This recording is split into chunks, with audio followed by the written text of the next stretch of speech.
old. We didn't play very well, and Tarleton played pretty good. I don't know that I don't want to take anything away from them. I don't know if they played great, but they played, they played well, and we did not play well. We just couldn't string it together on offense or defense. A couple of possessions. We didn't play good defense the first half. Especially when 32 got in early foul trouble. We just did not play good defense, and then the second half I thought we played a lot better defense, but we just couldn't buy a basket and some silly turnovers. But also I think Tarleton had a lot to do with all three of those things. So therefore you're going to lose the basketball game. First half, your shooting percentage was strong, 60%. Yeah, I knew we were doomed with that. We could add 3 games together and we not have a shooting percentage of 60%. So we had that at halftime. I was like, there's something wrong there. I guess that shows how bad a defense we played in the first half, because we hadn't shot the ball that well all year long. And but we were 1 of 13 from the 3-point line and killed ourselves from the free throw line. But what are you gonna do? Coach, you were down similar to Cameron at halftime. What was kind of the talk at halftime for today's game? Well, I think because of that, I think they believed they could come out and come back from it. I think they knew that we can play better defense than we just played. And I could think some of the turnovers at the beginning were nerves, and they were nervous. So I do feel like because of yesterday, we came out at halftime and thinking we could do it, and then we did come out and play better defense, but we just could not buy a shot. And I thought we were getting some good looks and just couldn't knock it down, and that just wears on you, and it just wore us down. Paige, could you just talk about the feeling on the court coming out in the second half? Like Coach said, you guys got some stops. It seemed like you guys had a good opportunity to get back in the game. Just what was kind of the feeling on the court for you guys? Whenever we came out in the second half, we knew that we had to just leave it all out on the court, or this would be our last game. And I felt like she said, we played defense a lot better, but we couldn't put our shots in, and I think that killed us. And not putting our free throws in, we let the post score too easily inside, and just couldn't come out on top.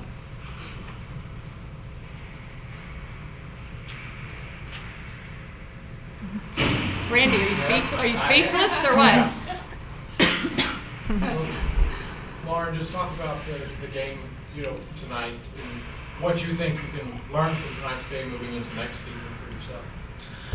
Well, I think we honestly learn a lot more from our Cameron game about us. Hopefully we can carry that on to next year. And this game, we learned how important defense is, of course, because we didn't really perform well in the first half on defense, and then offensively we struggled the second half. But hopefully we take a lot more away from that Cameron game and know that we can come back from a 10-point deficit, and that we're capable of, beating an upper seed. Coach, what do you do now that the season's over? How do you address the team? What do you say to them, or moving forward to next year? Well, I already talked to them, and it's always this always happens. The season has to end, and you have seniors on your team. That's their last game. But I told them the best you can hope for is to be really sad and devastated that that's the senior's last game. Because if coaches are honest, there's years when you're glad it's the senior's last game. So these last 2 years with Camille and Paige being our only seniors, we're pretty devastated. It's her last game, because she's irreplaceable, and but that's how we want to feel. That's how I should feel. I don't think. I'm not doing my job in recruiting or developing players or people or something if I'm happy when it's over for the seniors on the team. And so, this is the way I want to feel, devastated, and feel like we can't go on without her, and which is the same way I felt about Camille, and I'm going to feel that way for a few weeks, and then I'll worry about next year.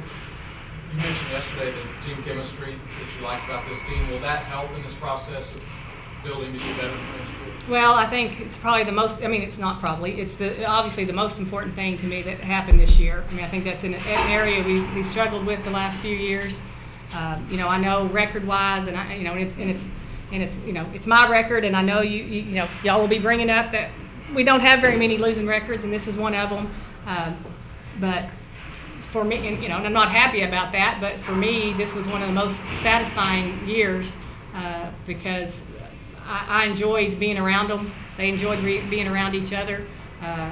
We wanted to go places together and come to practice and do things. We had some big time losing streaks in there this year, and I personally don't handle those very well. So it's a good thing that I had 11 or 12 players around me that handled it a lot better than their coach did. And if they hadn't, we probably would have fallen completely apart, because I'm not a very pleasant person when we lose basketball games back to back and over again. And they didn't let me fall apart. They just kept coming to work and just, like I said, I wanted to still be there, even though I wanted to kill them, because we couldn't find a way to win. But I respected them so much as people and as a group. I enjoyed watching them be together. And even I think last night was a great example of this is kind of silly, and it might not mean anything to anybody in here, but to me. But we just, if we won the basketball game, we wanted them to just go eat real quick and come back and watch the next game. And I was like, there's lots of places around here for them to eat. Stacy, just give them money, tell them, to be back, not to miss, more than the half or whatever. Just let them go, and they can go with their parents or whatever they want to do. And so I didn't think anything else about it. And I'm sitting there watching the Eastern New Mexico Tarleton game, and as a team, they walked back in the gym together, and I asked where they ate. And I don't, like I said, it seems like a silly thing, but. And I don't even know if it was a conscious effort on their part or whatever it was, but they all left here together and went and ate at the same place and came back in the gym together. And I make them do that for practice and game days and stuff. They can't go places together without each other. But yesterday they didn't have to do that, and it just meant a lot